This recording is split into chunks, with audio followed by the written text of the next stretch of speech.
శ్రీశైలం మల్లన్న భక్తులను రారమ్మని పిలుస్తున్నారు. శివరాత్రికి పాదయాత్రగా వచ్చి శిఖర దర్శనం చేసుకోమంటున్నారు.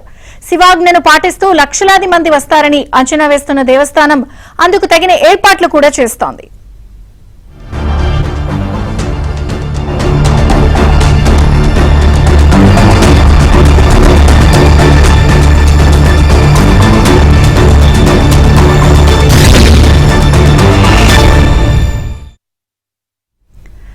జ్యోతిర్లింగ శైవ క్షేత్రమైన శ్రీశైలం మహాశివరాత్రి బ్రహ్మోత్సవాలకు సర్వాంగ సుందరంగా ముస్తాబవుతోంది.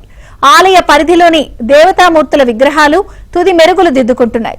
మహాశివరాత్రి బ్రహ్మోత్సవాలకు తరలివచ్చే భక్తులకు ఎటువంటి అసౌకర్యం కలగకుండా దేవస్థానం యంత్రాంగం విస్తృత ఏర్పాట్లు చేస్తోంది. శ్రీశైలంలో జరిగే మహాశివరాత్రి బ్రహ్మోత్సవాల ఏర్పాట్లపై ఏబిఎన్ స్పాట్లైట్.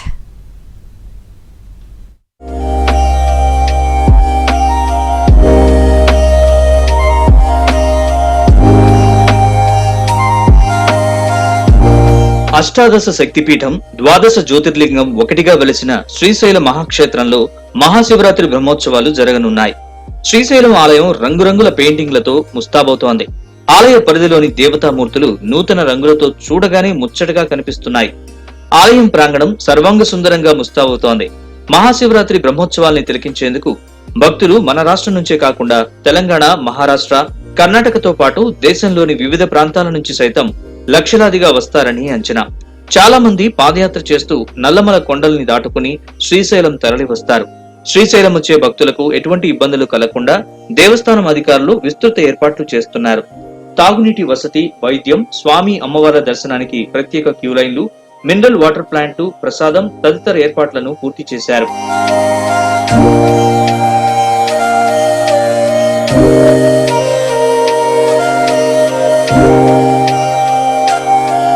స్వామివారి దర్శనానికి భక్తులు 5 రోజుల ముందు నుంచే పాదయాత్రగా శ్రీశైలానికి తరలివస్తారు. వారి కోసం శ్రీశైలానికి 10 కిలోమీటర్ల దూరంలో కైలాస ద్వారం మెట్ల మార్గంలోకి వచ్చే భక్తులు సేద తీరేందుకు భారీ షెడ్లు నిర్మిస్తున్నారు. తాగేందుకు మంచినీటి ట్యాంకర్లు, వాటర్ ట్యాంకులను సిద్ధం చేశారు. పాదయాత్రగా వచ్చే భక్తుల కోసం మట్టి రోడ్లకు మరమ్మతులు చేస్తున్నారు. రోడ్డు పొడవునా గ్రావెల్ పోసి ట్రాక్టర్లతో చదును చేస్తున్నారు. శ్రీశైలానికి వచ్చే భక్తుల కోసం శ్రీ స్వామి అమ్మవారి దర్శనానికి అదనపు క్యూలైన్లు ఏర్పాటు చేశారు. మరికొన్ని ప్రత్యేక క్యూలైన్లు ఏర్పాటు కూడా జరుగుతోంది. టూరిస్ట్ బస్టాండ్, శివదీక్ష శిబిరాలు, ఆలయ ముందు భాగంలో భక్తులు విశ్రాంతి కోసం భారీ టెంట్లు ఏర్పాటు చేస్తున్నారు. లక్షలాదిగా తరలివచ్చే భక్తుల కోసం మంచినీరు అందించేందుకు వాటర్ ట్యాంకులు, ఫిల్టర్ హౌస్లను నిర్మించారు. పాతాళ గంగ వద్ద మహిళలు, పిల్లలు, పెద్దలు పుణ్యస్నానాలు ఆచరించేందుకు వీలుగా బ్యారికేడ్ పనులు జరుగుతున్నాయి.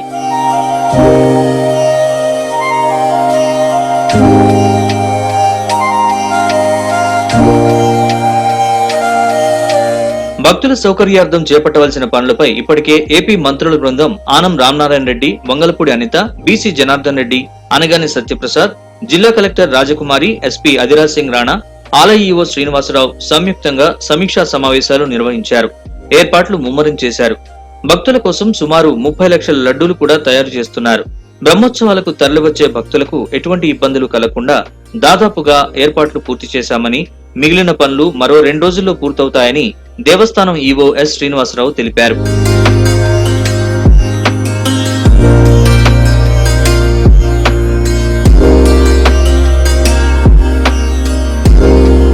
మహాశివరాత్రి బ్రహ్మోత్సవాల వివరాలు, ముఖ్య కార్యక్రమాలు ఇలా జరగనున్నాయి.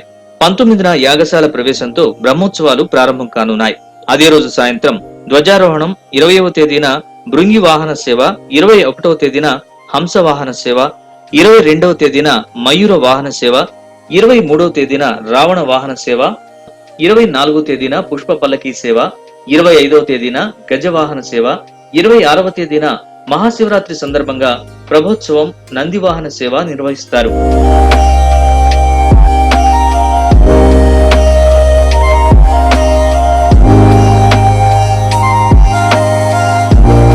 అదే రోజున లింగోద్భవకాల మహాన్యాసపూర్వక రుద్రాభిషేకం, పాగాలంకరణ, శ్రీ స్వామి అమ్మవార్ల బ్రహ్మోత్సవ కళ్యాణం జరుగుతాయి.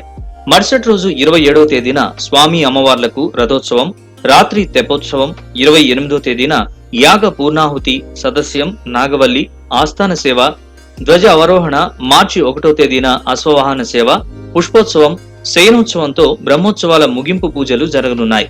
అయితే మహాశివరాత్రి బ్రహ్మోత్సవాల్లో భాగంగా ఏపీ సీఎం చంద్రబాబు నాయుడు ఈ నెల 23న ప్రభుత్వం తరపున పట్టు వస్త్రాలు సమర్పించనున్నట్లు అధికారులు తెలిపారు. భక్తులకు ఎటువంటి ఇబ్బందులు కలగకుండా ఏర్పాట్లు చేయడంలో అధికారులు తలమునకలై ఉన్నారు.